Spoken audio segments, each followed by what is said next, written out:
Era un día de sol de esos que queman la piel en la Sierra de Gredos, de esos que hacen que el aire huela a tierra seca y pino. Pero para mí, ese día se sentía como una herida abierta. Llevábamos un año aquí, ¿sabes? Un año desde que volví en aquella destartalada Ford F-150 verde, muy diferente a mi viejo Cadillac Escalade.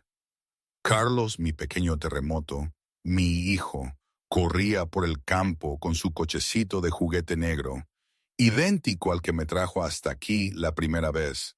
Lo veo reír y algo en mi pecho se expande.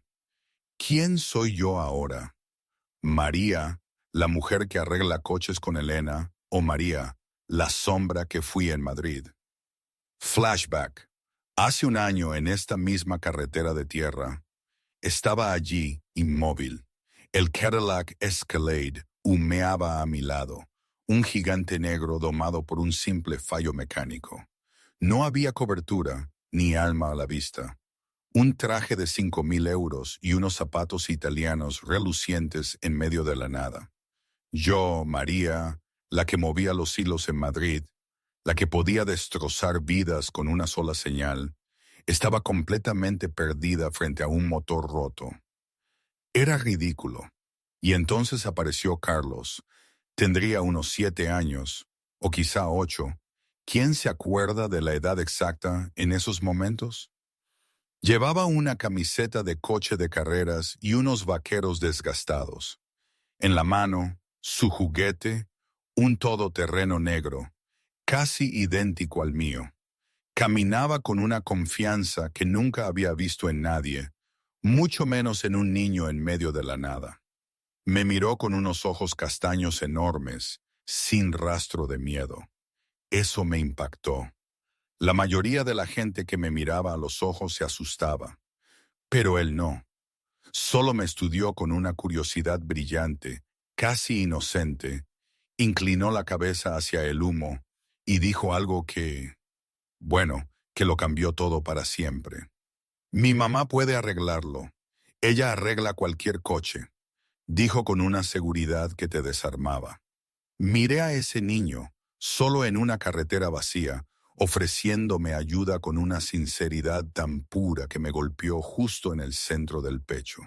No tenía ni idea de quién era yo, de lo que mis manos habían hecho. Solo veía a una adulta que necesitaba ayuda. Y en ese lugar que creí muerto hacía mucho tiempo, algo empezó a latir. Flashback profundo. 23 años antes en Madrid. Había otro niño, uno con ojos igual de claros, que creía que el mundo era un lugar bueno. Ese niño era yo, María, antes de que todo se derrumbara. Mis padres, Ricardo y Catalina, eran gente sencilla en las afueras de Madrid. Mi padre era contable, mi madre profesora de literatura. Mi infancia estuvo llena de risas, de baloncesto, del sueño de ser abogada para defender la justicia. Cada noche, en la mesa, mi padre hablaba del trabajo, mi madre preguntaba por el colegio. Me sentía la niña más afortunada del mundo.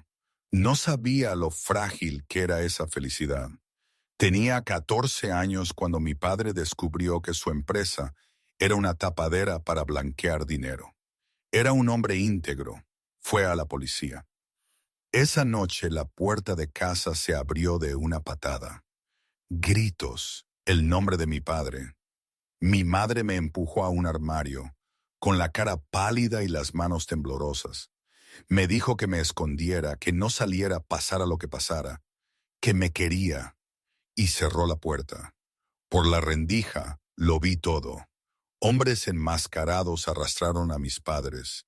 Le exigieron a mi padre que hablara, que dijera lo que sabía. Él no dijo nada. Un disparo. Cayó. Mi madre gritó y se abalanzó sobre él. Otro disparo. Ella también cayó. Sangre, tanta sangre, esparciéndose por el suelo, filtrándose bajo la puerta del armario hasta mis pies. No me atreví a respirar. No me atreví a llorar. No me atreví a moverme. Estuve allí toda la noche, escuchándolos rebuscar en la casa, riendo, hablando como si acabaran de hacer algo normal. Y cuando se fueron y todo se quedó en silencio, aún no me atrevía a salir. El yo de 14 años murió esa noche. La que salió del armario a la mañana siguiente era otra persona. Constantino me encontró 3 días después. Era un jefe de la mafia, un rival de la organización que había matado a mis padres. No vino por compasión, sino porque vio algo en los ojos de esa niña acurrucada en la comisaría, un fuego de odio. Me dijo que sabía quién había matado a mis padres y que podía enseñarme a vengarme. Asentí. 10 años me convertí en una máquina. Artes marciales, armas, estrategia, cómo leer a la gente, manipular, sobrevivir.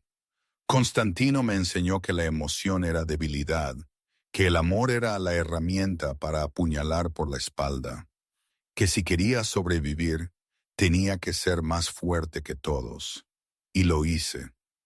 A los 24, heredé su imperio. A los 27 encontré y destruí al hombre que había ordenado la muerte de mis padres.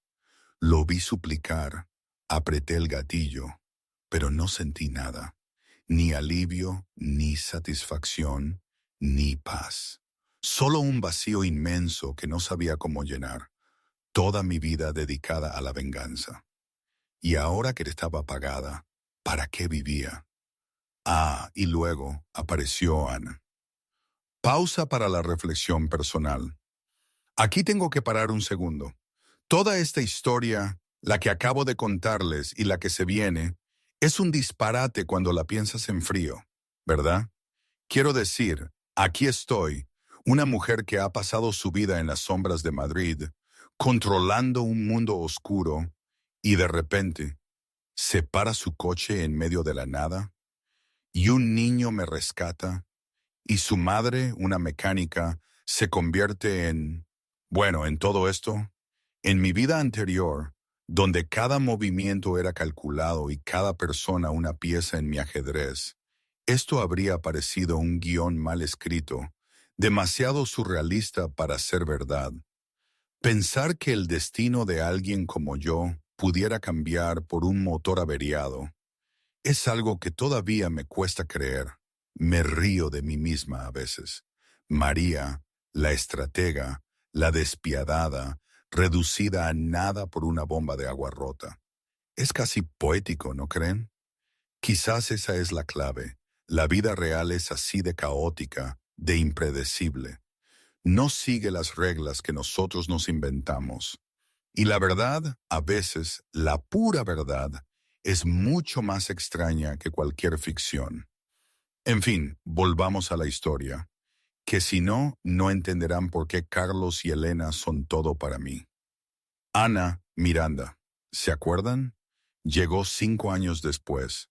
Bella, sí, pero no con la belleza pulida y distante de las mujeres de mi círculo. Tenía el pelo castaño, ojos azules y una sonrisa amable que me hacía sentir vista, de verdad, por primera vez en años. Era la gerente de un restaurante que frecuentaba. No sabía quién era yo, o al menos eso fingía. No me temía, no me aduló. Me trató como a un hombre cualquiera, y eso me atrajo de una forma extraña. Empezamos a salir. Ana me escuchaba sin juzgarme, incluso cuando supo que no era una buena persona. Me dijo que el pasado no definía a nadie. Por primera vez desde la muerte de mis padres, dejé entrar a alguien en mi corazón.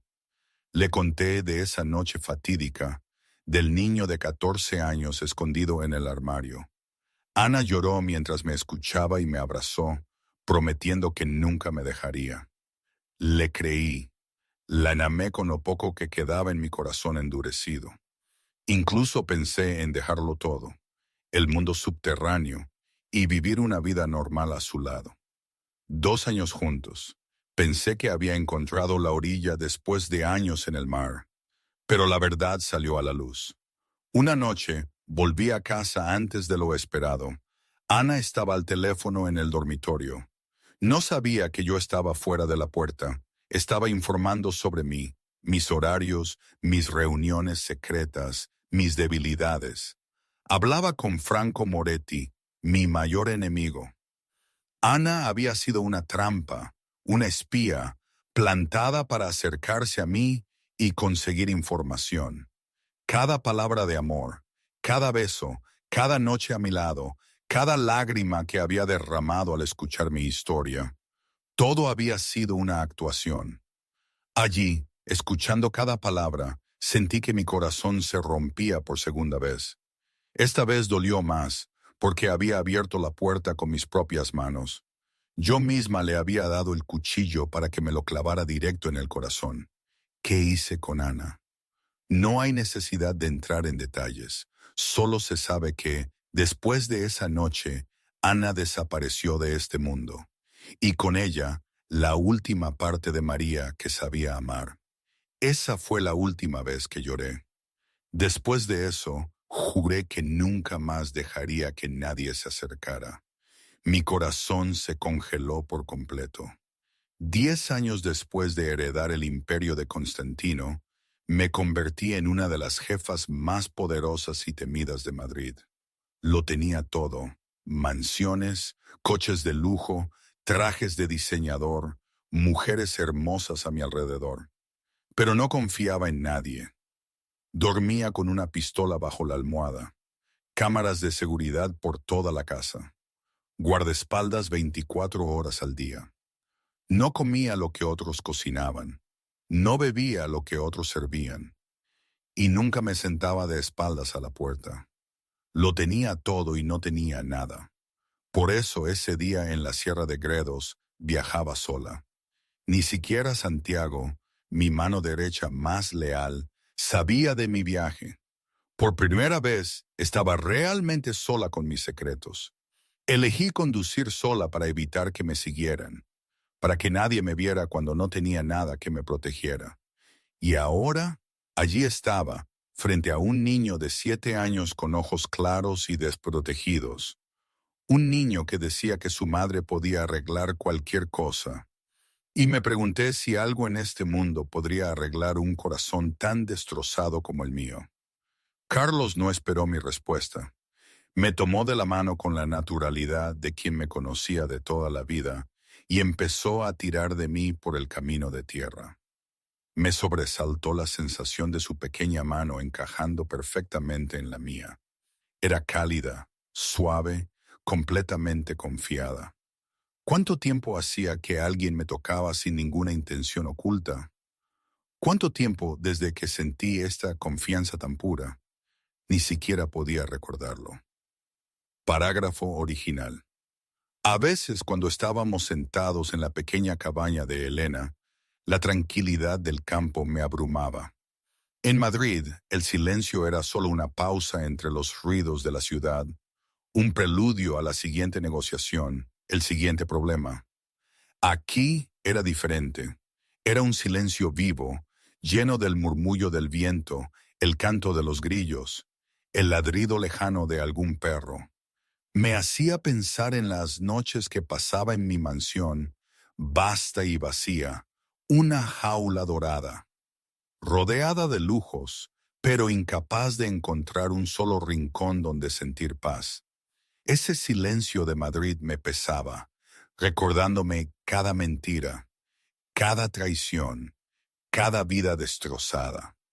Aquí, el silencio era un consuelo, una invitación a respirar hondo, a olvidarme por un momento de la oscuridad que había sido mi vida.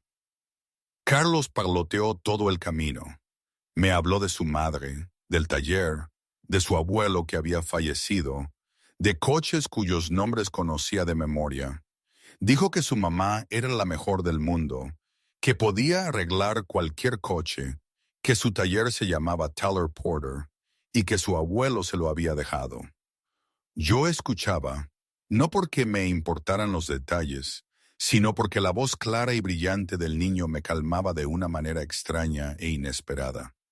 El camino de tierra nos llevó por campos verdes interminables, con las montañas de Gredos nevadas en la distancia. Un viento ligero traía el olor a hierba seca y flores silvestres. El cielo era de un azul profundo y perfecto, ni una sola nube. Miré a mi alrededor y me di cuenta de que estaba en un mundo completamente diferente al de Madrid. Ni bocinas, ni rascacielos, ni ojos vigilantes de personas que querían hacerme daño. Solo naturaleza, paz y un niño de 7 años cogiéndome de la mano. Después de unos 15 minutos, apareció el taller. Era un edificio viejo pero ordenado. Sus paredes blancas, pintadas de amarillo con el tiempo. Un cartel pintado a mano colgaba en la parte delantera que decía Taller Porter, fundado en 1987. La pintura descolorida, pero aún fácil de leer. Algunos coches viejos esperaban reparaciones fuera. Al lado del taller, una pequeña casa de madera de una planta con un porche, un viejo columpio de porche y un pequeño huerto. Música country flotaba de una radio dentro del taller, mezclándose con el olor a aceite de motor y hierba seca. Entré en esa escena simple y sentí como si hubiera entrado en otro mundo, uno al que no pertenecía. Carlos me tiró hacia adentro y gritó, «Mamá, mamá, mamá, mamá, hay un hombre con el coche averiado». El sonido de un motor y herramientas chocando cesó. Entonces una mujer se deslizó de debajo de un viejo Ford levantado en un elevador. La miré y el tiempo pareció detenerse por un instante. Elena, antes Amelia Porter, no se parecía a ninguna mujer que hubiera conocido. Tenía el pelo castaño recogido en un moño, con algunos mechones sueltos por el trabajo. Su cara estaba manchada de grasa de motor, pero eso no podía ocultar su belleza natural. Sus ojos verdes me miraron directamente con precaución, sin rastro de miedo o admiración. Llevaba una camiseta blanca vieja y un mono de mecánico, una llave inglesa aún en la mano. Medía 1,65 m, delgada pero no frágil. Había algo en su forma de pararse, en su forma de mirarme, que decía que era una mujer acostumbrada a enfrentarse a todo sola. Elena me examinó de arriba a abajo, su mirada se detuvo en el traje caro, los zapatos de cuero brillante, luego volvió a mi cara. No parecía impresionada, si acaso parecía ligeramente molesta, como si mi riqueza fuera más un problema que algo que admirar.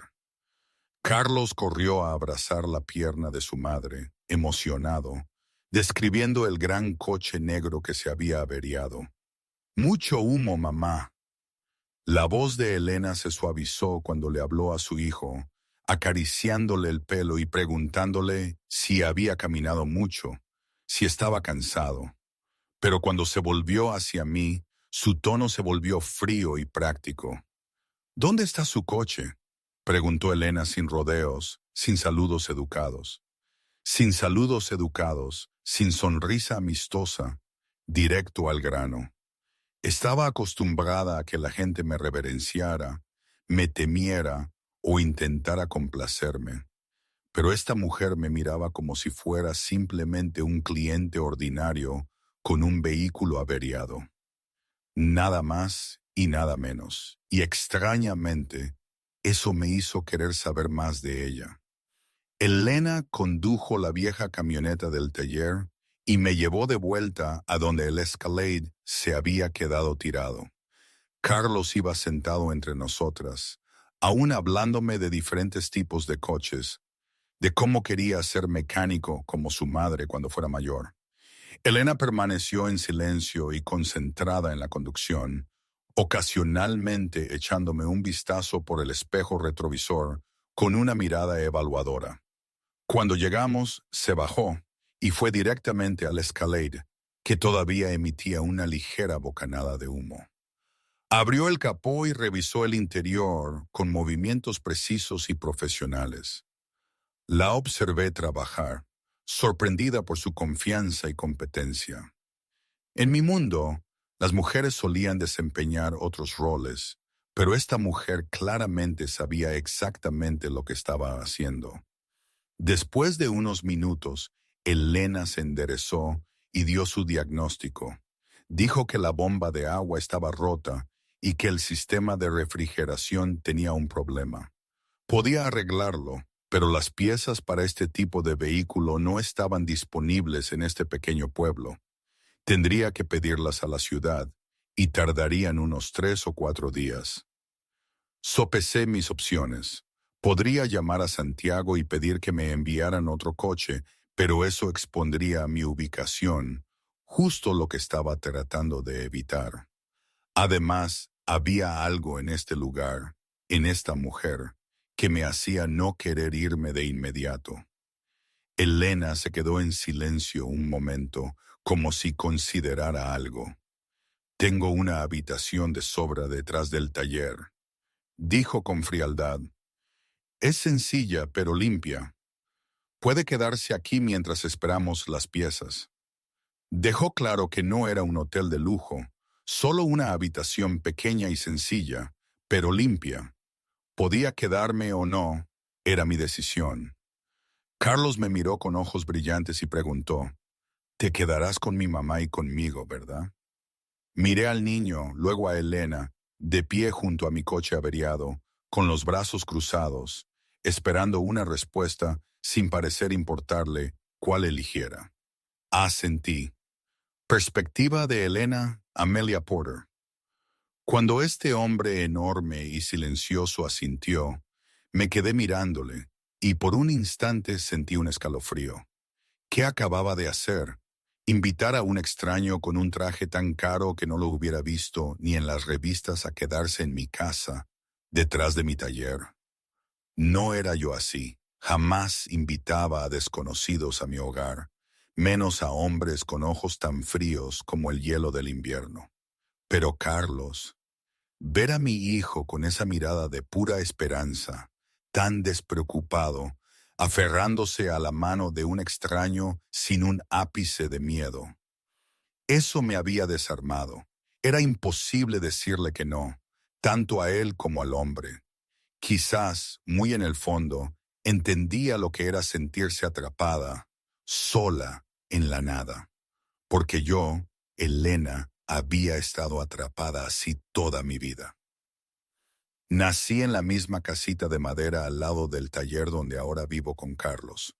Mi madre, Catalina, era una mujer hermosa con cabello rubio brillante y ojos azules que yo heredé. Pero Catalina no pertenecía aquí.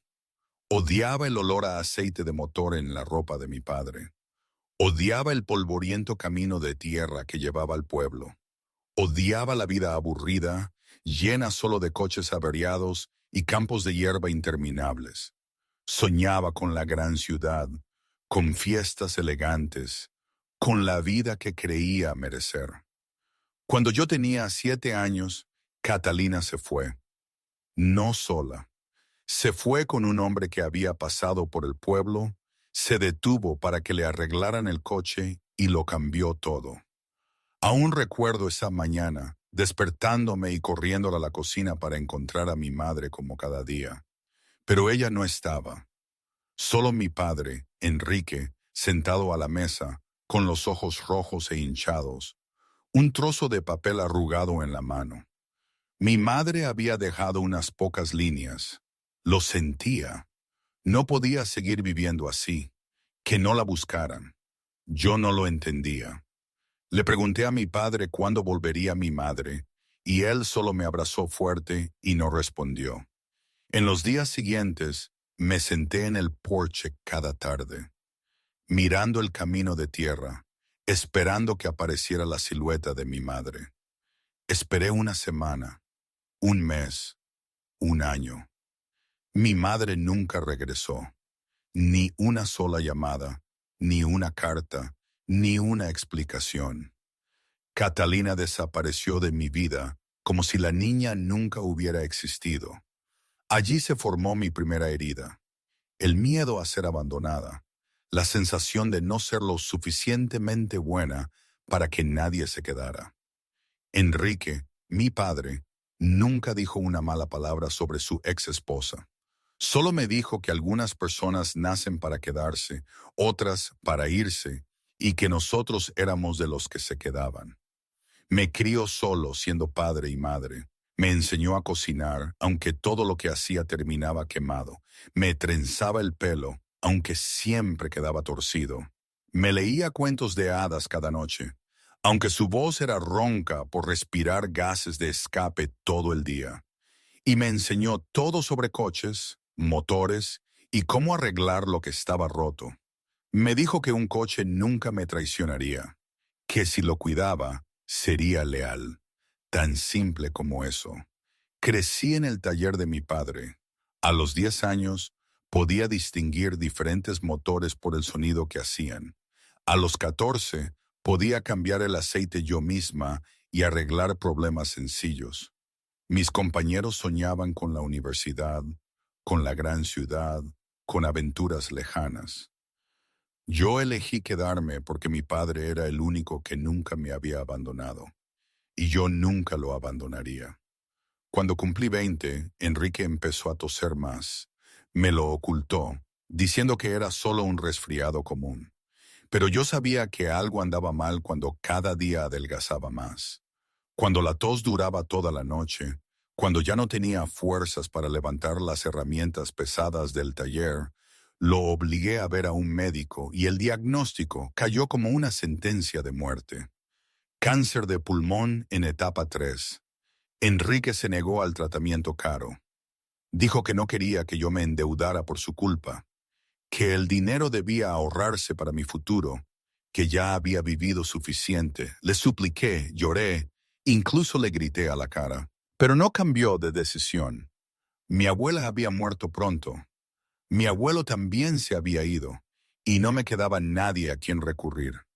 Impotente, vi a mi padre debilitarse día a día, como una vela que se consume hasta la última gota de cera. Enrique murió una noche de otoño, justo cuando cumplí 21 años. Le sujeté la mano en sus últimos momentos y escuché sus últimas palabras en un susurro delgado y quebrado. Me dijo que era más fuerte de lo que pensaba, que merecía ser amada y que nunca debía olvidarlo. Luego cerró los ojos y me quedé completamente sola en este mundo. Enterré a mi padre bajo el gran roble detrás del taller donde solía sentarse a descansar cada tarde. Estuve sola en el pequeño funeral porque no quedaban parientes para venir. Un año después de la muerte de mi padre, cuando aún me ahogaba en la pena y la soledad, apareció José, Ryan Mitchell. Era apuesto, encantador, el conductor de un coche averiado que se detuvo en mi taller. Sabía decir las palabras dulces que yo anhelaba escuchar. Me dijo que era hermosa. Me dijo que era fuerte. Me dijo que me admiraba. Yo había estado sola demasiado tiempo, vulnerable demasiado tiempo, y le creí. Salimos durante 6 meses. Pensé que finalmente había encontrado a alguien que no se iría. Luego descubrí que estaba embarazada. La noche que se lo dije a José, se quedó en silencio, con la cara pálida, los ojos desviados. Dijo que necesitaba tiempo para pensar y luego se fue. A la mañana siguiente, fui al hotel donde se había estado alojando. La habitación estaba vacía. Sus pertenencias habían desaparecido. Había desaparecido exactamente como mi madre 20 años antes. Su número de teléfono estaba bloqueado, sin explicación, sin despedida. Enfrenté el embarazo sola. Soporté las miradas de juicio de la gente a mi alrededor, los susurros a mis espaldas, las miradas de lástima. Di a luz a Carlos en el pequeño hospital del pueblo, agarrando la mano de la enfermera porque no había nadie más. Cuando miré a mi hijo por primera vez, el pequeño bebé con la cara roja llorando en mis brazos, juré que nunca lo abandonaría. Nunca. La primera noche en la pequeña habitación detrás del taller, no pude dormir. No por la cama vieja y estrecha o el espacio reducido. Si acaso, esta era probablemente la habitación más tranquila en la que había estado en los últimos 23 años. Era tan simple, casi vacía. Solo una cama individual con sábanas blancas impecables, una vieja cómoda de madera, una pequeña mesa con una lámpara de noche y una ventana que daba a un sinfín de praderas. Sin cámaras de seguridad, sin sistema de alarma, sin guardaespaldas apostados fuera de la puerta, nada que me protegiera excepto 4 delgadas paredes de madera. Debería haber estado preocupada, debería haber estado en alerta, desvelada por el miedo. Pero en cambio, sentí una extraña especie de alivio. Por primera vez en años, nadie sabía dónde estaba. Nadie me necesitaba para tomar decisiones de vida o muerte. Nadie me miraba con miedo o avaricia. Yo era solo una mujer con un coche averiado, alojándome bajo el techo de una mujer que no conocía. Y eso me dio una sensación de libertad que creía olvidada. Los grillos cantaban fuera de la ventana. El viento susurraba a través de la hierba, y el cielo nocturno estaba cubierto de estrellas de una manera que nunca había visto en Madrid. Me quedé mirando el viejo techo de madera, y por primera vez en mucho tiempo me dormí sin una pistola debajo de la almohada. A la mañana siguiente, un golpe en la puerta me despertó. Abrí los ojos y tardé unos segundos en recordar dónde estaba. La luz de la mañana se filtraba por las cortinas, dibujando rayas doradas en el suelo de madera. El golpe llegó de nuevo, seguido por la voz clara y brillante de Carlos. «Tía María, mi mamá dice, ven a desayunar». Me levanté, me puse la camisa blanca que se había arrugado por dormir en ella, y abrí la puerta. Carlos estaba allí sonriendo, sosteniendo el pequeño coche de juguete negro que parecía no soltar nunca. El niño me tomó de la mano y me tiró sin esperar a que me negara. La pequeña cocina de la casa de madera se sentía cálida, con un rico olor a comida. Elena estaba en la estufa de espaldas a la puerta.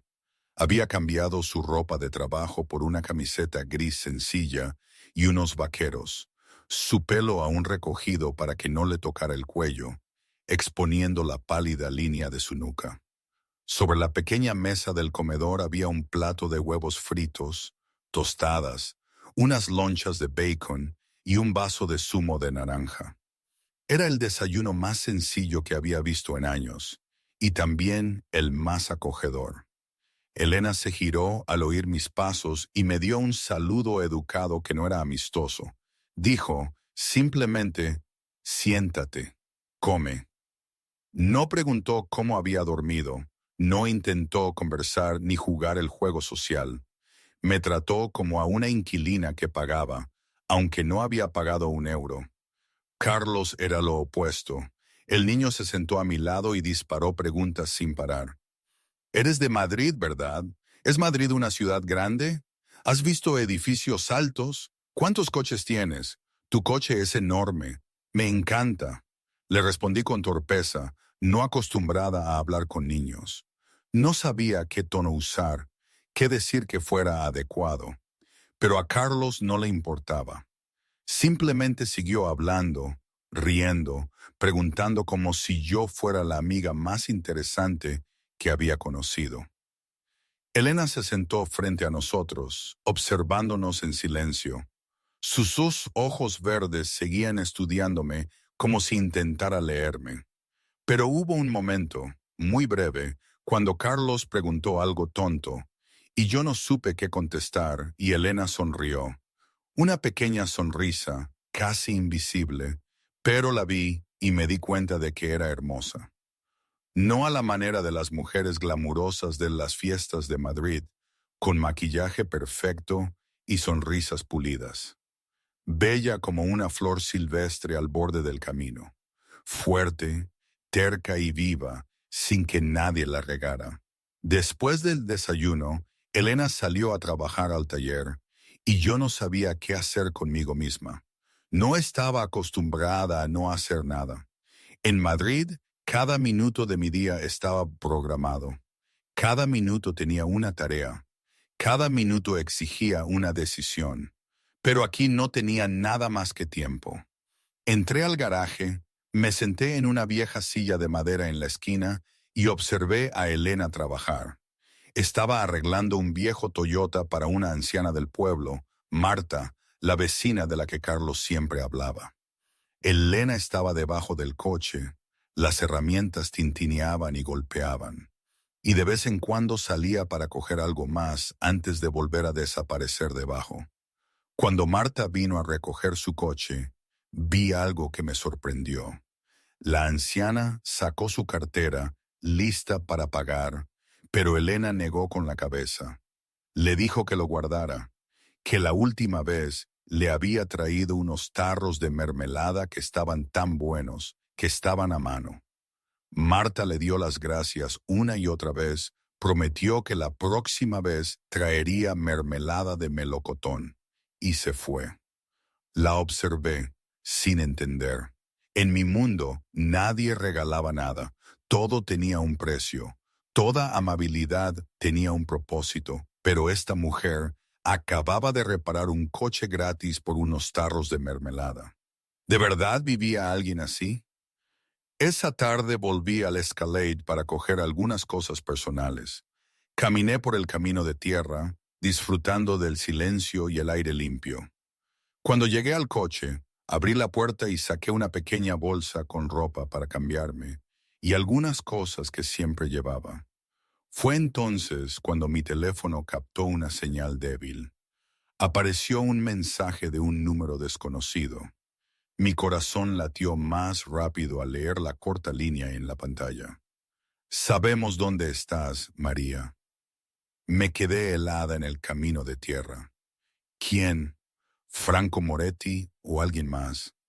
¿Cómo lo sabían?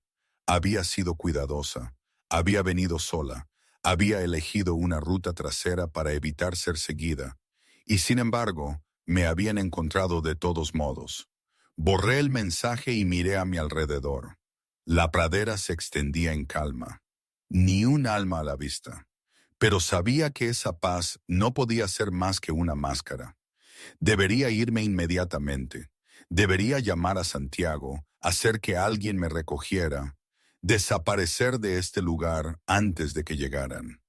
Debería mantenerme lejos de esa madre y ese hijo inocentes antes de que fueran arrastrados a una guerra que no era suya. ¿Qué hubieras hecho tú en mi lugar? Pero cuando volví hacia el taller, Carlos salió corriendo a mi encuentro. Tenía la cara manchada de helado, una sonrisa amplia, mostrando un nuevo diente de leche que le estaba saliendo. Preguntó a dónde había ido. Dijo que me había estado esperando desde hacía mucho tiempo. Dijo que su mamá le había comprado helado. ¿Quería yo un poco también? Miré a ese niño inocente de pie frente a mí y no pude irme. A la mañana siguiente, apenas había salido de mi habitación cuando Carlos ya me estaba esperando. El niño me cogió de la mano con los ojos brillantes y dijo que su mamá estaba muy ocupada arreglando coches de clientes, así que yo debería jugar con él. Elena estaba en la puerta del garaje, mirando a su hijo con preocupación, como si quisiera detenerlo. Pero antes de que pudiera decir nada, Carlos ya me había arrastrado corriendo. El niño dijo que hoy me iba a mostrar su reino y que yo sería la primera invitada especial a la que se le permitía la entrada. No supe cómo reaccionar. Nadie me había invitado nunca a su reino, y menos al reino de un niño de 7 años. Pero la pequeña mano que me agarraba, la emoción en la voz de Carlos, me impidió negarme. Lo dejé que me llevara por el patio trasero, luego por un estrecho sendero a través de hierba alta que me llegaba a la cintura. Nuestra primera parada fue una pequeña colina detrás de la casa. Carlos me subió, resoplando de emoción. Cuando llegamos a la cima, entendí por qué el niño lo llamaba un reino. Todo el valle se abría debajo de nosotros. Campos de hierba verde intensa, montañas nevadas en la distancia, un cielo tan azul que parecía pintado. Ni una nube en ninguna parte, un ligero viento pasaba, trayendo el aroma de las flores silvestres y la hierba seca. Carlos abrió los brazos y giró en la cima de la colina, riendo a carcajadas. Dijo que era a donde venía cuando se sentía triste, porque desde allí podía ver el mundo entero. Observé al niño feliz por algo tan simple, y mi pecho se oprimió con un sentimiento que no podía nombrar. Después de eso, Carlos me llevó a un pequeño arroyo que corría con un suave sonido a través de un delgado parche de bosque. El niño se jactó de que aquí había peces gigantes tan grandes como su brazo, pero cuando miré hacia abajo, solo vi peces diminutos nadando en el agua. No dije nada, solo asentí y estuve de acuerdo en que sí, eran peces realmente grandes. Carlos sonrió, orgulloso de haberme hecho creer. Seguimos caminando hasta que llegamos al gran roble donde el abuelo de Carlos le había hecho un columpio. El columpio era viejo, la cuerda gastada, pero aún aguantaba. Carlos saltó, bombeando sus piernas para ponerlo en movimiento. Luego me preguntó si quería probar. Negué con la cabeza y dije que el columpio era solo para Carlos. Pero Carlos no aceptaría eso. Bajó de un salto, me cogió de la mano y me hizo sentarme. El columpio crujió bajo el peso de una mujer adulta, pero no se rompió. Carlos se puso detrás y empujó, aunque su fuerza apenas era nada. Me senté en el columpio mirando los campos y de repente recordé mi propia infancia, el columpio que mi padre había construido en nuestro patio trasero, las tardes tranquilas antes de que todo se desmoronara. No me había sentado en un columpio en 23 años. La parada final fue la fortaleza secreta. En verdad, era solo un montón de tablas viejas apiladas en un cuadrado, un techo hecho de una lona rota, unas cuantas almohadas gastadas dentro y una caja llena de coches de juguete. Pero para Carlos, era el castillo más fuerte del mundo. Con solemne importancia, el niño declaró que yo era una invitada de honor y que se me permitía entrar en la fortaleza, pero tenía que prometer mantenerlo en secreto y no decírselo a nadie. Yo, la jefa de la mafia más poderosa de Madrid, me arrodillé, me arrastré hasta la fortaleza de madera podrida de un niño y prometí que guardaría el secreto. Carlos estaba satisfecho. Sacó los coches de juguete y comenzó a explicarme las reglas del juego. Nos sentamos en esa fortaleza durante casi una hora, haciendo carreras con los coches, fingiendo que se estrellaban, fingiendo que los arreglábamos después. No recordaba la última vez que había jugado. Quizás había sido antes de esa fatídica noche, cuando todavía era una niña normal y despreocupada de 14 años. Durante 23 años no se me había permitido ser una niña. Pero hoy, dentro de una fortaleza de madera podrida en los campos de Gredos, se me permitía volver a ser una niña, aunque solo fuera por un momento. Esa tarde, cuando Carlos se cansó y se durmió en el sofá de la casa, salí al garaje. Vi a Elena luchando con un motor pesado, intentando levantarlo, sin suficiente fuerza. Sin pensarlo, me acerqué, puse mis manos en el otro lado y la ayudé a levantarlo. Elena me miró sorprendida y dijo que mis manos se ensuciarían. Me encogí de hombros y respondí que mis manos habían estado más sucias que esto muchas veces. Una frase con dos significados que solo yo entendía. Trabajamos juntas en silencio. Elena daba instrucciones y yo las seguía. Mis manos eran torpes con herramientas desconocidas, pero aprendí rápido. Cuando terminamos, me miré las manos, manchadas de aceite de motor, y sentí una extraña satisfacción. Por primera vez en mi vida, había hecho algo útil que no tenía nada que ver con la violencia o el poder. Elena me miró de otra manera, un poco menos fría que antes.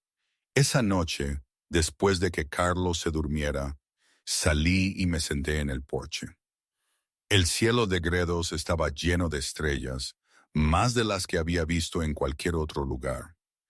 En Madrid, las luces de la ciudad las borraban todas. Pero aquí, la Vía Láctea se extendía por la oscuridad como un río de plata. Estaba mirando hacia arriba cuando oí pasos. Elena salió, sosteniendo 2 tazas de té caliente. Me dio una, luego se sentó en la silla a mi lado. El silencio se prolongó, pero no era incómodo. Elena habló primero y preguntó a qué me dedicaba en Madrid. Pensé un momento, luego dije que estaba en los negocios. Importación, exportación, algo así. Elena me miró como si supiera que estaba ocultando algo, pero no insistió. Le pregunté por el taller, por criar a un hijo sola. Elena me dio la versión corta, su voz tranquila, como si hablara del tiempo. Dijo que su padre le dejó el taller, que ella se hizo cargo, que crió a Carlos. La vida era simple. Eso fue todo. No mencionó que su madre se fuera. No mencionó la traición de José. Guardaba sus heridas para sí misma, de la misma manera que yo guardaba mis secretos. Nos sentamos allí hasta tarde hablando de cosas pequeñas, el tiempo de Gredos, los coches que había arreglado a lo largo de los años, los lugares por los que había pasado. Ninguna de las dos preguntó por el doloroso pasado de la otra, pero en el silencio entre nuestras palabras, algo estaba cambiando. Cuando Elena finalmente se levantó para volver a entrar, se detuvo en la puerta y dijo suavemente, «Buenas noches». Era la primera vez que me decía algo que no fuera frío. La vi desaparecer en la casa y me di cuenta de que el hielo dentro de mí estaba empezando a derretirse. El tercer día comenzó con una pregunta. Estaba ayudando a Elena a ordenar el taller cuando noté el viejo letrero apoyado en la esquina. Las palabras Teller Porter, fundado en 1987, descoloridas por el tiempo. Le pregunté a Elena sobre 1987 y por primera vez se abrió de verdad a mí. Elena dijo que su padre abrió este taller un año después de casarse con su madre.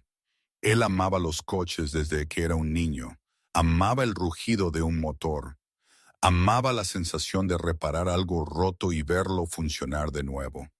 Solía decirle que cualquier cosa se podía arreglar, incluso las personas, siempre que tuvieras suficiente paciencia y las herramientas adecuadas. La voz de Elena se quebró al hablar de los últimos días de su padre. Habló del cáncer, de cómo se negó al tratamiento porque no quería que ella quedara atrapada bajo deudas, de las noches que pasó despierta junto a su cama, sujetándole la mano y rezando por un milagro. Pero el milagro no llegó. Murió una noche de otoño cuando las hojas del roble detrás del taller habían comenzado a ponerse amarillas. Lo último que le dijo fue que era más fuerte de lo que pensaba y que merecía ser amada. Elena no lloró al contarlo. Ya había llorado suficiente, pero sus ojos estaban húmedos y su voz temblaba en los lugares que más dolían. Escuché sin interrumpir, sin ofrecer consejos vacíos. Entendí que cierto dolor no necesitaba consuelo, solo necesitaba a alguien dispuesto a escuchar. Cuando Elena guardó silencio, el silencio se extendió entre nosotros. Entonces hablé, mi voz baja y lenta, y dije que su padre estaría orgulloso de ella. Elena levantó sus ojos hacia mí, y por primera vez realmente me sonrió. No la sonrisa educada que la gente usa, sino la sonrisa de alguien que acababa de ser comprendida. Quizás fue esa sonrisa. Quizás fue la honestidad en la forma en que compartió su historia, pero de repente quise contarle la mía. No se lo había contado a nadie desde Ana, y después de esa traición, había jurado que nunca volvería a abrirme a nadie. Pero la mujer de pie frente a mí, con ojos verdes y una mancha de aceite de motor en la mejilla, me hizo querer romper ese juramento. Le hablé de mis padres. Le dije que habían sido buenas personas que vivían una vida ordinaria sin hacer daño a nadie. Le hablé de la noche en que los mataron cuando yo tenía 14 años porque mi padre sabía algo que no debía saber. Le hablé del armario en el que me había escondido, la rendija en la puerta por la que había observado, la sangre empapando el suelo y tocando mis pies. No entré en lo que vino después, sobre Constantino, sobre el imperio de la mafia, sobre las cosas que había hecho, pero dije lo suficiente para que Elena entendiera que yo también llevaba heridas, al igual que ella. Dije que a veces me preguntaba si mis padres me reconocerían si me vieran ahora, porque me había convertido en alguien completamente diferente del niño que solía ser. Elena no tuvo miedo, no me juzgó, no me miró con lástima. Solo dijo suavemente que su padre le había enseñado algo. Lo que importaba no era de dónde venías, sino hacia dónde elegías ir. La miré y sentí como si alguien finalmente me hubiera visto por primera vez. No una jefa de la mafia, no una asesina, solo María, la niña de 14 años que lo había perdido todo y había intentado sobrevivir de cualquier manera posible. Esa tarde, trabajamos juntas para reparar un coche viejo de alguien del pueblo. Elena daba instrucciones y yo las seguía. En un momento, Elena intentaba girar un tornillo en un rincón estrecho al que su mano no podía llegar. Me acerqué por detrás y mi mano bajó sobre la suya para ayudar. Ambas nos quedamos quietas al mismo tiempo. La cara de Elena estaba tan cerca que podía contar las pequeñas pecas a lo largo del puente de su nariz. Su aliento era cálido contra mi cuello. El tiempo pareció detenerse. Entonces Carlos entró corriendo y rompió el momento. El niño gritó que Marta acababa de traer el postre. «¡Mamá! ¡Hay tarta de manzana!». Elena apartó la mano a toda prisa, volviéndose para ocultar unas mejillas que se ponían rosadas. Yo también estaba nerviosa, fingiendo concentrarme en el coche, pero ambas sabíamos lo que acababa de pasar, aunque ninguna lo dijera en voz alta. Esa noche me ofrecí a cocinar la cena. Elena parecía sorprendida y preguntó si sabía cocinar.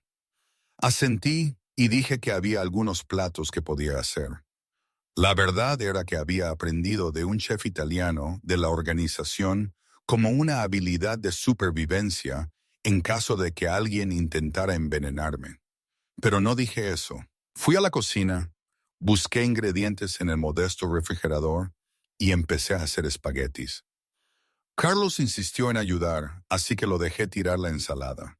El resultado fueron tomates esparcidos por el suelo, lechuga volando por todas partes, pero Carlos se rió a carcajadas, y me di cuenta de que yo también me reía.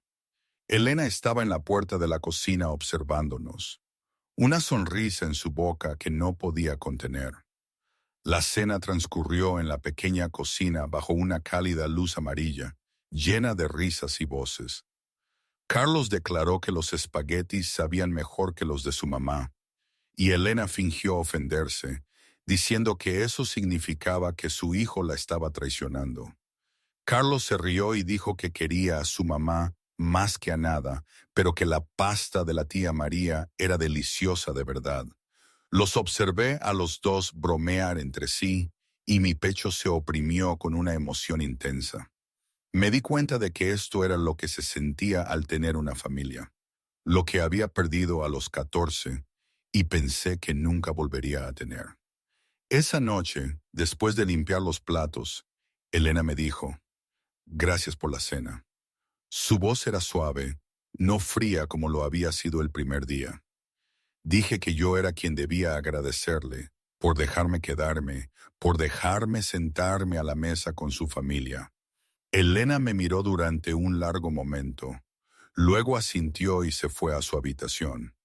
Me quedé sola en la cocina, mirando alrededor de la pequeña y sencilla casa, escuchando la suave voz de Carlos leyendo una historia en su dormitorio. Y me pregunté por qué un lugar tan humilde podía hacerme sentir más rica que una mansión de millones de euros en Madrid. La mañana del cuarto día, Elena recibió una llamada de un cliente del pueblo de al lado que necesitaba una reparación urgente. Tenía que ir y volvería tarde, así que le pidió a Marta que cuidara a Carlos. Pero ese día, a Marta le dolía la espalda y no pudo venir. Elena estaba en la puerta del garaje, preocupada y sin saber qué hacer. Fue entonces cuando salí y le dije que fuera, que yo cuidaría a Carlos. Elena me miró, dudando un momento. Nunca había dejado a su hijo con un extraño, y menos con un hombre que solo conocía desde hacía unos días, pero había algo en mis ojos que le hizo confiar en mí. O quizás fue la forma en que Carlos salió corriendo y me abrazó la pierna, gritando que quería quedarse con la tía María. Mamá, vete, vete, mamá. Elena asintió, le recordó a Carlos que escuchara y se portara bien, luego se fue. Carlos me arrastró a la casa y dijo que tenía deberes de verano que aún no había hecho. ¿Podría ayudarle? Me senté en el pequeño escritorio de estudio de la habitación de Carlos y miré el libro de matemáticas abierto. El niño estaba aprendiendo sumas y restas sencillas, pero parecía tener dificultades con algunos problemas.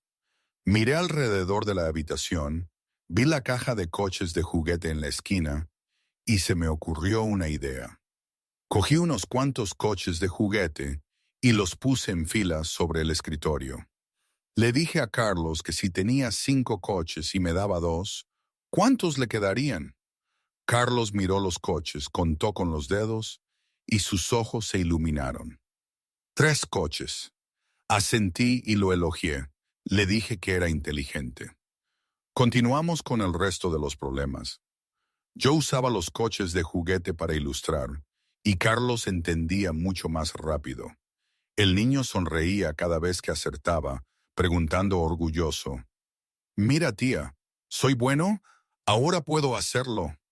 No recordaba la última vez que había sentido alegría por algo tan simple como un niño resolviendo correctamente un problema de matemáticas. Elena regresó antes de lo esperado. Aparcó, entró y se detuvo en la puerta de la habitación de Carlos, con la garganta anudada por lo que vio. Su hijo estaba sentado junto a mí, sus cabezas juntas sobre el libro de trabajo. Yo le explicaba pacientemente mientras Carlos escuchaba con feroz concentración. Carlos terminó un problema, me miró con puro orgullo en sus ojos y yo le despeiné el cabello con una rara sonrisa en la boca. Carlos nunca había tenido una figura paterna.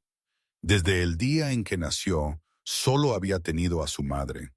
Elena había intentado serlo todo, madre y padre a la vez, pero sabía que había cosas que nunca podría reemplazar. Había visto a su hijo jugar solo mientras otros niños jugaban con sus padres.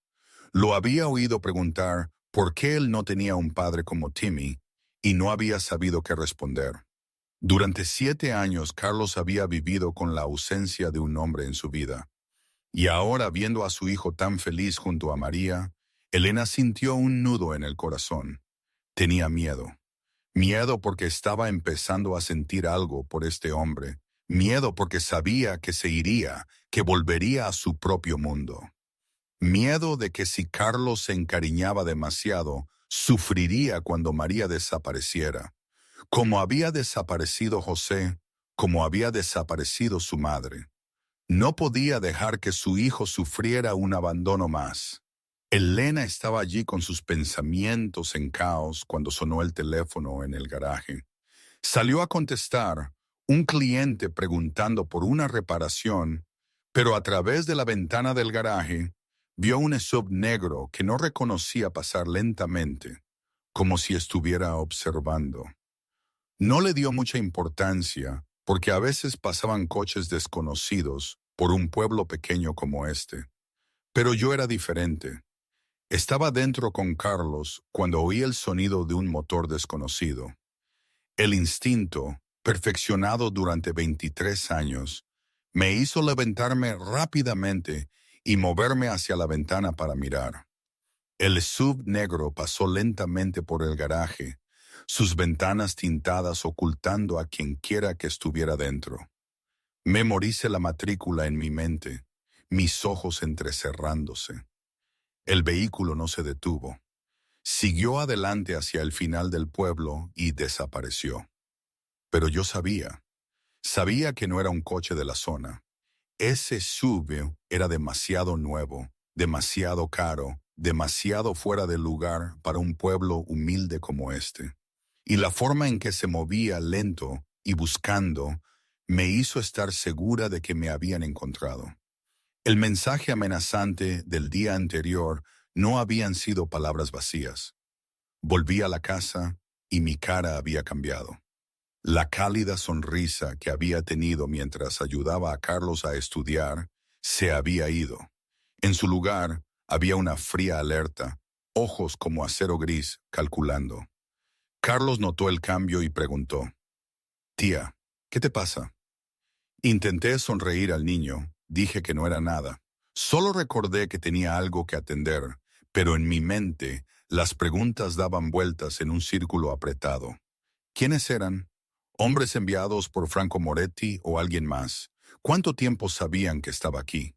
Y lo más importante, ¿qué debía hacer ahora? Irse de inmediato podría mantener a Elena y Carlos a salvo, pero si me hubieran estado vigilando el tiempo suficiente, sabrían que la madre y el hijo me importaban, y lo usarían como ventaja. Quedarme podría protegerlos, pero también podría arrastrarlos al peligro. Miré por la ventana en la dirección en que el sub negro había desaparecido.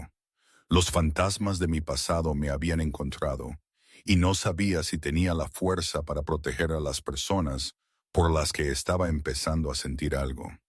A la mañana siguiente, me levanté antes de lo habitual. Apenas había dormido, acostada toda la noche, pensando en el sub negro y lo que podría traer consigo. Decidí que le diría a Elena que tenía que irme, que idearía alguna razón para salir de aquí antes de que las cosas empeoraran.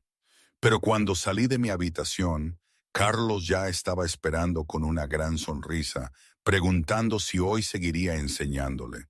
No pude negarme. Me dije a mí misma: solo un día más, y luego me iré. Envié a Carlos a casa de Marta a jugar porque el niño insistió en ir a ver los gatitos recién nacidos que acababa de tener. Yo quería al niño lejos del garaje en caso de que algo pasara. Elena se quedó en el taller trabajando y yo me senté en la esquina como todos los días, pero mis ojos nunca se apartaron de la carretera frente al edificio. Cerca del mediodía, el sub negro regresó. Esta vez no pasó de largo. Se detuvo y aparcó justo delante del taller. Salté a mis pies. Mis instintos de lucha se activaron al instante. Elena estaba debajo de un coche y no podía ver nada. Salí del taller y me planté frente a la entrada, esperando. La puerta del sub se abrió. Salió un hombre con un traje negro y gafas de sol, con la postura de alguien acostumbrado a la violencia. Reconocí inmediatamente que era uno de los hombres de Franco Moretti, no porque conociera la cara del hombre, sino porque conocía el tipo demasiado bien. El hombre entró al taller y miró a su alrededor con abierto desprecio. Vio a Elena salir de debajo del coche y sonrió con una voz falsamente dulce. Le preguntó si podía ayudarlo porque buscaba de un amigo, un hombre de 30 y tantos, pelo oscuro. Tal vez se había pasado por aquí hace unos días. Elena se puso de pie, aún con su llave inglesa, y miró al extraño con cautela. Dijo que mucha gente pasaba por allí. No podía recordarlos a todos. El hombre se acercó, su sonrisa desapareció, reemplazada por algo amenazante. Le preguntó si estaba segura porque su amigo era muy importante y estaba seguro de que el hombre estaba por aquí. Elena retrocedió, apretando el agarre de la llave inglesa. No tenía miedo, pero sabía que algo andaba mal. Fue entonces cuando entré yo. Aparecí desde la parte trasera del taller, mis pasos silenciosos pero decididos. Mi voz cortó el aire, fría como el hielo, preguntando si el hombre no la había oído decir que no sabía. El hombre se giró, y cuando me vio algo cambió en sus ojos. El desprecio se desvaneció, reemplazado por reconocimiento y miedo. Sabía quién era yo. Sabía que estaba de pie frente a una mujer que podía hacer desaparecer a toda su familia con una sola llamada.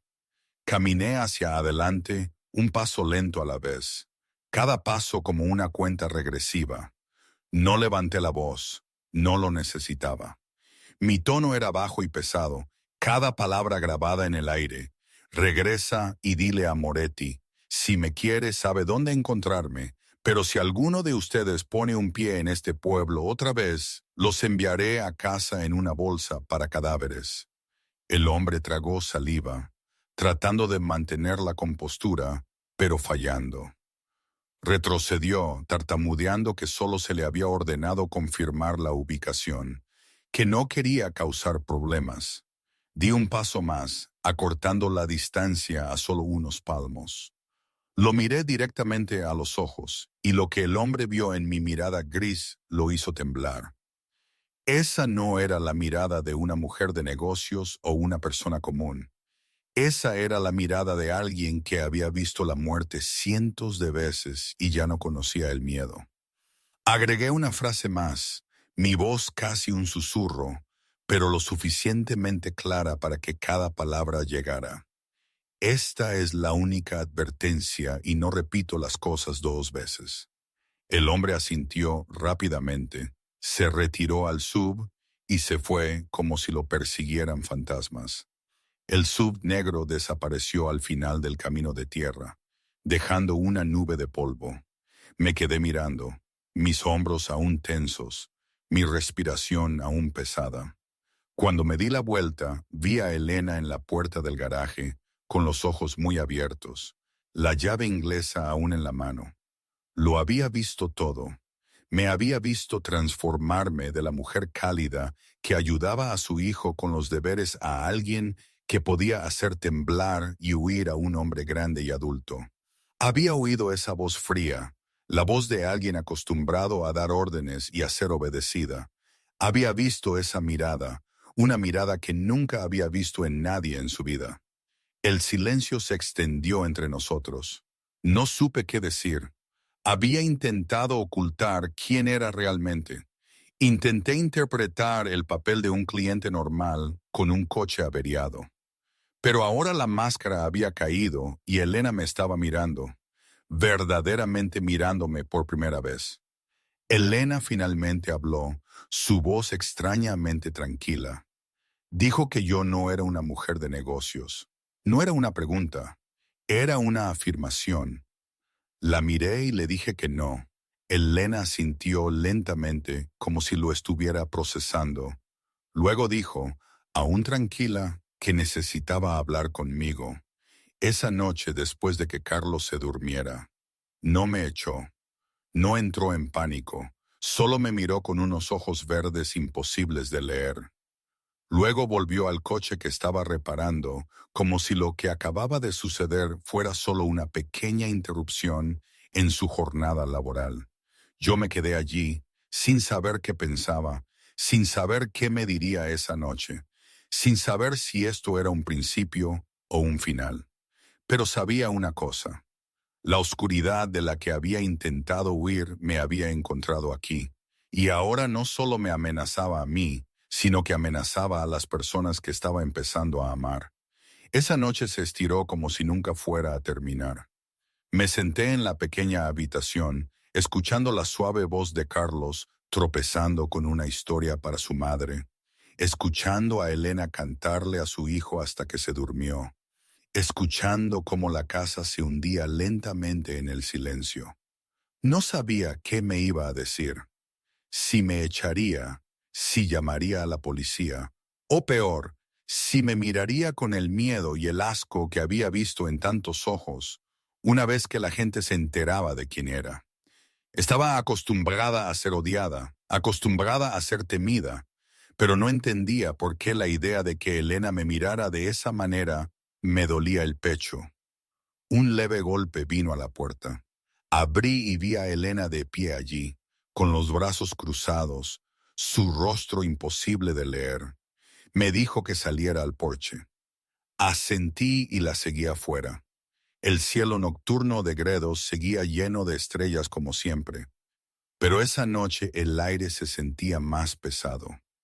Nos sentamos en dos sillas, una al lado de la otra. El silencio se extendió entre nosotras. Luego Elena habló, su voz tranquila pero seria. Me preguntó directamente quién era realmente y por qué alguien me buscaba tan desesperadamente. La miré y sopesé cuánto decir. Podría mentir, podría inventar otra historia, podría seguir fingiendo que era una empresaria normal, pero mirándola a esos ojos verdes fijos en mí, no pude. Ella merecía la verdad, al menos una parte. Empecé a hablar, mi voz baja y lenta. Dije que dirigía una organización en Madrid, el tipo de organización que la gente no menciona en una conversación educada, que había hecho cosas terribles, matado gente, arruinado otras vidas, usado la violencia como herramienta para conseguir lo que quería. No era una buena persona. Nunca había sido una buena persona. No desde que tenía 14 años. Los hombres que me habían venido a buscar hoy eran enemigos, rivales que me querían muerta. Y al estar aquí, las ponía a ella y a Carlos en peligro. Me detuve y esperé su reacción. Esperé miedo, asco o al menos distancia, pero Elena se quedó allí sentada, en silencio, mirándome con una expresión que no pude entender. Luego preguntó, aún firme, si había matado gente. Asentí, sin inmutarme. Dije que más de los que podía contar. Elena se quedó en silencio durante mucho tiempo. Pensé que se levantaría y volvería a entrar, pero no lo hizo. Se quedó quieta, mirando el campo oscuro frente a nosotras, como si estuviera pensando en algo importante. Luego habló, su voz suave pero firme. No me importa quién seas allí. Solo me importa quién eres aquí, en mi casa, con mi hijo y el hombre que vi enseñando matemáticas a Carlos, cocinando para nosotras, sentado en una fortaleza de madera podrida, jugando con coches de juguete. Ese hombre no es un monstruo. La miré, sin creer lo que estaba escuchando. Le pregunté si no tenía miedo. Elena se volvió hacia mí y sus ojos verdes atraparon la luz de las estrellas. Dijo que había sido abandonada por las personas que deberían haberla amado. Su madre se había ido sin decir palabra. El padre de Carlos había huido cuando se enteró de que estaba embarazada. No confiaba fácilmente y no dejaba que nadie se acercara fácilmente. Pero yo había estado aquí 4 días. Había tenido cientos de oportunidades para hacerles daño a ella y a su hijo, y no lo había hecho.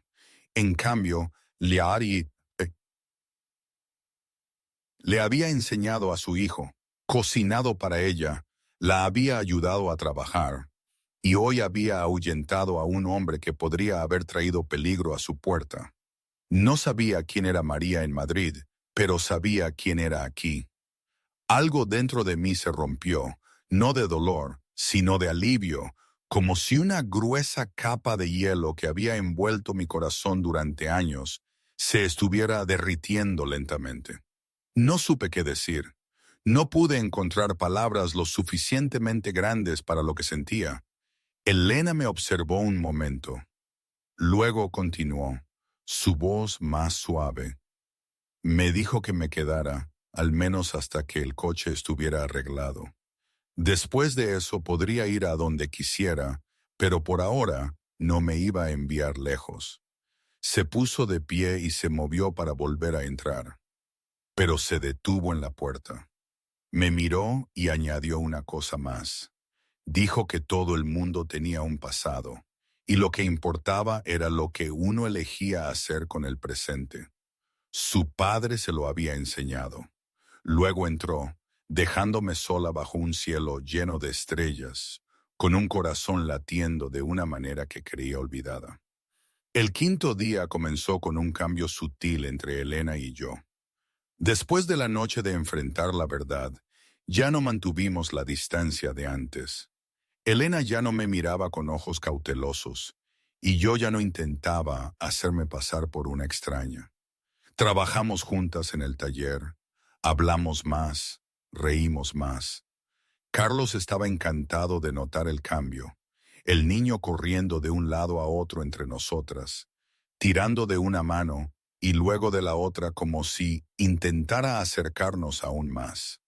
Esa tarde, mientras Carlos jugaba en casa de Marta, Elena y yo nos sentamos a descansar en el taller después de terminar el coche de un cliente. Elena de repente habló, su voz suave pero con un dejo de amargura. Me habló de José, el padre de Carlos, el hombre que nunca había mencionado antes. Me habló de la soledad después de la muerte de su padre, de lo vulnerable que había estado cuando José apareció con palabras dulces y una sonrisa encantadora. Pensó que finalmente había encontrado a alguien que se quedaría, alguien que no se iría como lo había hecho su madre. Pero se había equivocado. La noche que le dijo que estaba embarazada, José se quedó en silencio. No dijo una palabra, solo la miró con pánico en los ojos, luego salió. A la mañana siguiente se había ido como si nunca hubiera existido. Ni un mensaje, ni una llamada, ni una explicación. Elena se enfrentó al embarazo sola, dio a luz sola, crió a Carlos sola durante los últimos 7 años. Habló en un tono firme como si contara la historia de otra persona. Pero yo podía ver el dolor en sus ojos. La ira surgió en mi pecho y mi mano se cerró en un puño. En voz baja que llevaba una oscura promesa, dije que si alguna vez conocía a José, se arrepentiría de haber nacido. Elena me miró y por primera vez sonrió ante mi amenaza. No porque quisiera que le hicieran daño a José, sino porque sabía que yo lo decía en serio, y eso la hizo sentirse protegida de una manera que nunca antes había sentido realmente. Esa noche, una tormenta inesperada se desató.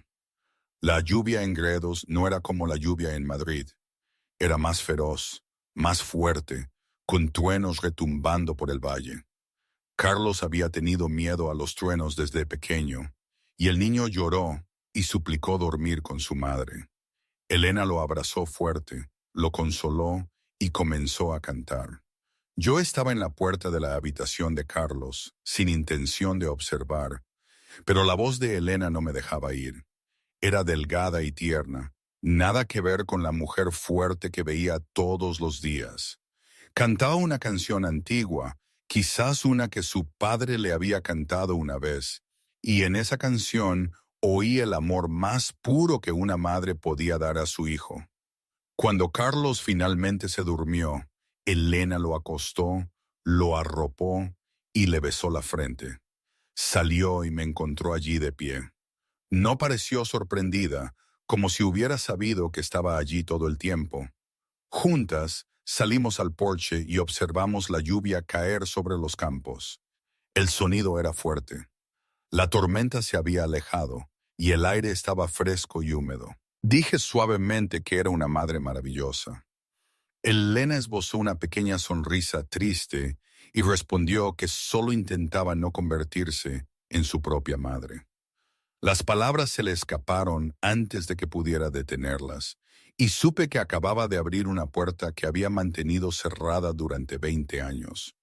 Pregunté suavemente por su madre. Elena guardó silencio por un momento. Luego me lo contó, su voz tan tranquila como si hablara del tiempo. Dijo que su madre se fue cuando ella tenía 7 años. Se fue con un extraño, sin una explicación, sin una despedida. Elena esperó meses, sentada en este porche y mirando el camino de tierra, esperando que apareciera la silueta de su madre. Su madre nunca regresó. Desde entonces había vivido con el miedo a ser abandonada, con la sensación de no ser lo suficientemente buena para que nadie se quedara. Su madre se fue. José se fue. Tal vez ella nació para ser abandonada. Miré a la mujer a mi lado, la mujer que había sido abandonada por las personas que más deberían haberla amado. Y seguía allí, seguía en pie, seguía fuerte, seguía amando a su hijo con todo lo que tenía. No supe quién se movió primero. Tal vez fui yo, tal vez fue ella. Tal vez fuimos ambas a la vez, pero de repente nuestros labios se encontraron. El primer beso fue suave, tembloroso, como dos personas aprendiendo a confiar de nuevo desde el principio. La lluvia seguía golpeando el porche. El viento frío se movía, pero no sentimos frío. Solo sentimos calidez, sentimos sanación, sentimos como si las piezas rotas dentro de nosotros se estuvieran uniendo lentamente. Cuando nos separamos, Elena me miró con los ojos brillantes. En un susurro dijo que me iría, que volvería a Madrid. No lo negué porque sabía que era cierto. Solo respondí que lo sabía, pero que en este momento estaba aquí. Elena cerró los ojos, asintió y me dejó abrazarla en la noche lluviosa. Nos quedamos allí mucho tiempo, dos personas solitarias encontrándose en la tormenta, sin saber lo que traería el mañana, y sin querer pensarlo. Solo el presente, solo esta noche, solo los brazos del otro con el sonido de la lluvia y el calor extendiéndose por nosotros. A la mañana del sexto día, las piezas finalmente llegaron. Elena se levantó temprano y comenzó a trabajar en mi Escalade. Trabajó en silencio. Sus manos expertas mientras quitaba piezas, las reemplazaba, revisaba todo 2 veces. Me quedé allí observándola y me di cuenta de que no quería que el coche se arreglara. Quería que estuviera averiado para siempre. Quería que el tiempo se detuviera. Quería quedarme aquí en este pequeño taller con la mujer de pelo castaño y el niño de 7 años para siempre. Pero el tiempo no se detuvo para nadie. Cerca del mediodía, Elena cerró el capó, se limpió las manos con un trapo viejo y me dijo que el coche estaba listo. Lo dijo con un tono plano y ordinario, como si estuviera informando de un trabajo de rutina, pero no me miró a los ojos.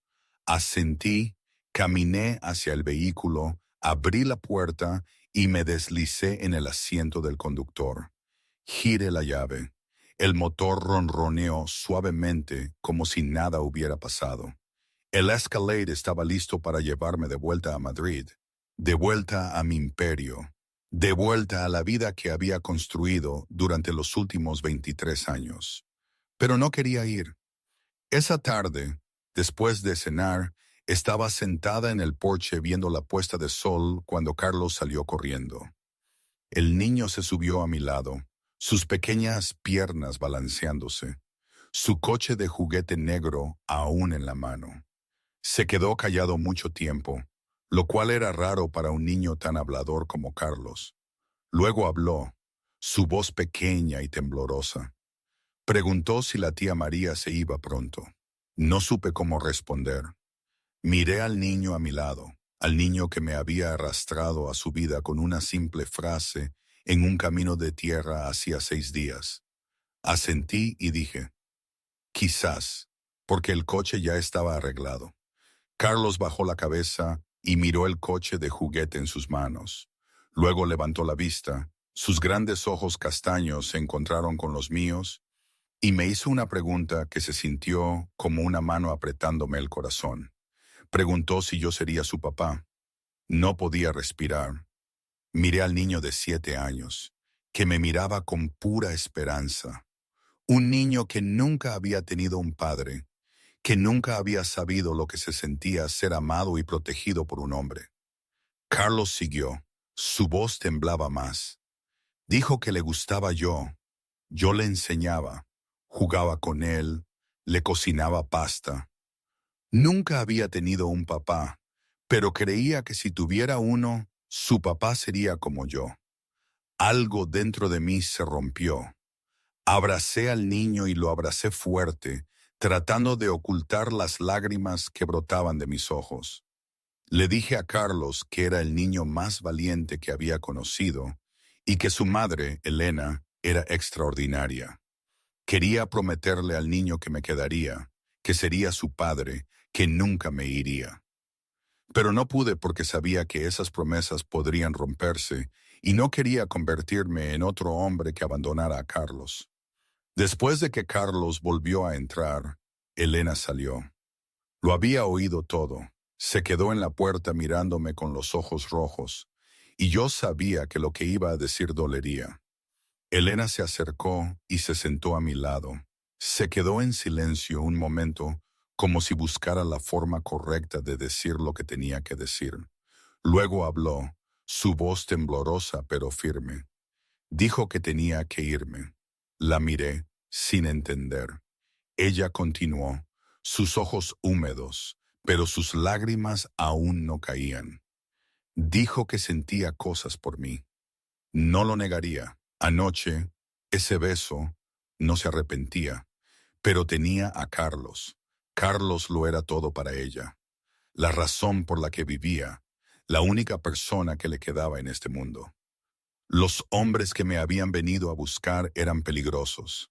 Si volvían, si le hacían daño a Carlos por mi culpa, nunca se lo perdonaría. No podía arriesgar a su hijo, por nadie, ni siquiera por mí. Quise discutir, quise decir que las protegería, que no dejaría que nadie les hiciera daño. Pero sabía que Elena tenía razón. Mi presencia era un peligro. Yo era el peligro. Había vivido en la oscuridad durante años, y ahora esa oscuridad amenazaba a las personas que había empezado a amar. Elena me miró directamente a los ojos, su voz firme pero llena de dolor. Me dijo que volviera a Madrid y que resolviera lo que tuviera que resolver. No sabía qué era y no quería saberlo. Pero cuando estuviera a salvo, cuando las personas que querían hacerme daño ya no fueran una amenaza, su puerta seguiría abierta. Hasta entonces, no podía quedarme aquí. No porque no me quisiera, sino porque no tenía derecho a poner a su hijo en peligro. Entendí. No me estaba enviando lejos porque no me amara. Me estaba enviando lejos porque amaba a Carlos más que a nada. Y eso me hizo respetarla más que a nadie que hubiera conocido. Asentí, mi voz baja y ronca. Dije que entendía y prometí que volvería. No una promesa vacía, sino un juramento de alguien que acababa de encontrar una razón para vivir de manera diferente. Elena me miró y las lágrimas finalmente cayeron. Susurró que esperaría, pero no para siempre. Si pasaban 3 meses y yo no regresaba, ella lo entendería. Nos sentamos allí juntas, mirando el cielo nocturno de Gredos por última vez, sin saber lo que traería el mañana, pero sabiendo que esta noche era todo lo que teníamos. La última noche se estiró como si nunca fuera a terminar, y sin embargo, fue tan breve como un solo aliento. A la mañana siguiente, me levanté temprano, empaqué mis pocas cosas y salí de la pequeña habitación detrás del garaje por última vez. El Escalade ya estaba aparcado delante, impecable después de que Elena lo lavara esa mañana. Miré el coche y recordé el día en que se averió en el camino de tierra 6 días antes. 6 días que cambiaron toda mi vida. Carlos salió corriendo de la casa, los ojos rojos e hinchados. Se lanzó a mi pierna, aferrándose tan fuerte que no me soltaba. Lloró y preguntó por qué tenía que irme. Dijo que no quería que me fuera. Dijo que había prometido que me quedaría. Me arrodillé hasta quedar a la altura del niño. Le sequé las lágrimas y le dije que prometía que volvería, que tenía algo que hacer lejos, pero cuando terminara, regresaría. Carlos me creía. Carlos me miró con sus grandes ojos castaños, llenos de lágrimas y llenos de esperanza, y preguntó si de verdad lo prometía, si no estaba mintiendo como lo había hecho su padre, José. Esa pregunta me cortó como un cuchillo. Lo abracé fuerte y le susurré al oído que prometía que no era como su padre, que volvería. Luego me levanté y miré a Elena en la puerta del garaje, con los brazos cruzados, intentando parecer fuerte, aunque sus ojos también estaban rojos. Caminé hacia ella y la besé por última vez. Un beso corto, pero que contenía todo lo que quería decir y no podía. Luego subí al coche, arranqué el motor y me fui. Por el retrovisor. Vi a la madre y al niño allí de pie observando, Carlos saludando con la mano, Elena inmóvil como una piedra. Se hicieron más pequeños y más pequeños hasta que desaparecieron en la curva del camino de tierra. Volví a Madrid con un objetivo: acabar con Franco Moretti y cada amenaza para poder volver a Gredos sin poner en peligro a Elena y Carlos. Llamé a Santiago en cuanto llegué a la ciudad y ordené una reunión de emergencia. Lo que sucedió en las siguientes 2 semanas fue sangre, violencia y una crueldad que había intentado olvidar durante esos 6 días en Gredos. Encontré al traidor dentro de mi organización, el que le había dado información a Moretti sobre dónde estaba yo. Me ocupé de él sin parpadear. Luego dirigí toda mi atención a Moretti, construyendo el ataque, golpeando en los puntos más débiles del enemigo. Moretti cayó en una noche lluviosa en Madrid, poniendo fin a una guerra que había durado años entre las dos organizaciones. Me encontraba en la cima de mi imperio, pero el poder ya no me satisfacía como antes. Empecé a reorganizar todo, entregando responsabilidades a Santiago poco a poco, preparándome para un futuro diferente. Cada noche, no importaba lo ocupada que estuviera, llamaba al teléfono fijo del taller, a esa vieja línea telefónica, con la señal a veces inestable. Pero la voz de Elena y la de Carlos al otro lado eran las únicas cosas que me mantenían la cabeza clara. Carlos hablaba de lo que pasaba en el colegio, del gato de Marta que acababa de tener gatitos, de sacar una nota perfecta en matemáticas porque usaba el método que le había enseñado la tía María. Elena hablaba de los coches que arreglaba, del tiempo de Gredos que cambiaba con la estación, de extrañarme sin decir las palabras en voz alta. Esas llamadas cortas se convirtieron en la razón por la que superaba cada día. Marcaba cada día en mi calendario, contando los días hasta que todo estuviera resuelto, hasta que pudiera regresar al camino de tierra que llevaba al pequeño taller donde me esperaba mi corazón. 3 meses pasaron como un largo sueño lleno de ansiedad y espera. Elena contaba cada día, aunque no quisiera admitirlo. Cada mañana, al despertar, miraba el camino de tierra frente al taller y se preguntaba si ese sería el día en que yo regresaría. Cada vez que oía pasar un coche, su corazón saltaba, para luego caer cuando no era el escalade negro. Las llamadas nocturnas fueron menos frecuentes durante la última semana, y luego se detuvieron por completo. Elena no sabía lo que había pasado. No sabía si yo estaba a salvo. No sabía si aún se acordaba de ella y de su hijo, o si había vuelto a su antigua vida y había olvidado el pequeño pueblo de Gredos. Se dijo a sí misma que se había preparado para esto, que sabía que podría no regresar, que no se rompería si yo desaparecía como los otros hombres en su vida. Pero muy en el fondo, sabía que se estaba mintiendo a sí misma. El último día del tercer mes, cuando Elena casi había perdido la esperanza, un vehículo apareció en el camino de tierra. No el elegante Escalade negro que recordaba, sino una Ford F-150 verde más vieja, tan ordinaria como cualquier camioneta que hubiera reparado. Carlos estaba jugando en el patio y al principio no le prestó mucha atención hasta que la camioneta se detuvo frente al taller y un hombre salió. El niño se puso de pie de un salto, con los ojos muy abiertos. Luego gritó tan fuerte que resonó por todo el valle. «¡Mamá! ¡Es la tía María! ¡La tía María ha vuelto!». Elena salió corriendo del garaje, todavía sosteniendo una llave inglesa, su corazón latiendo sin control. Me vio y casi no me reconoció. Ya no llevaba un traje caro, ni zapatos de cuero brillante.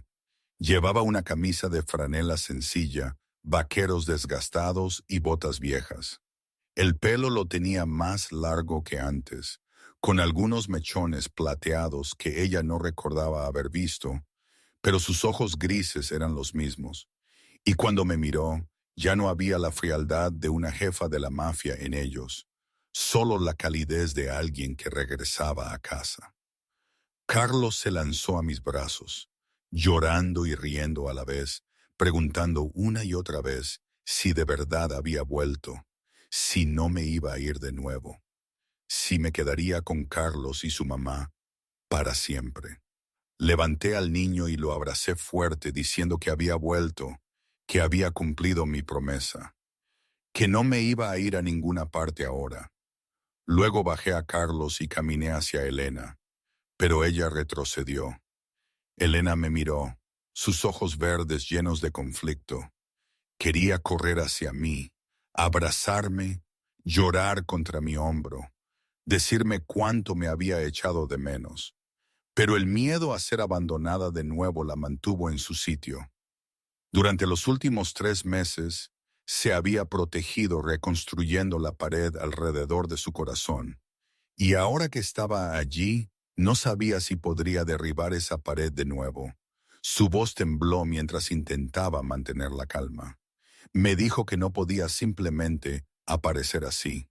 3 meses, María, 3 meses en los que no sabía si estabas viva o muerta. La última semana no llamaste, y pensé que nos habías olvidado. Me había preparado para la idea de que no volverías. No podía seguir abriendo mi corazón solo para ser herida de nuevo.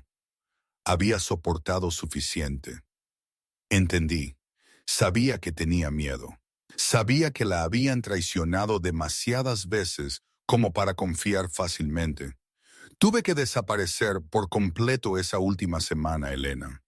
Si hubiera hecho una sola señal, los hombres de Moretti podrían haberla rastreado directamente a este taller. Me quedé en silencio para mantenerlas a salvo a ti y a Carlos. Nunca las olvidé, ni por un segundo. Me acerqué, sin apresurarla, dándole tiempo.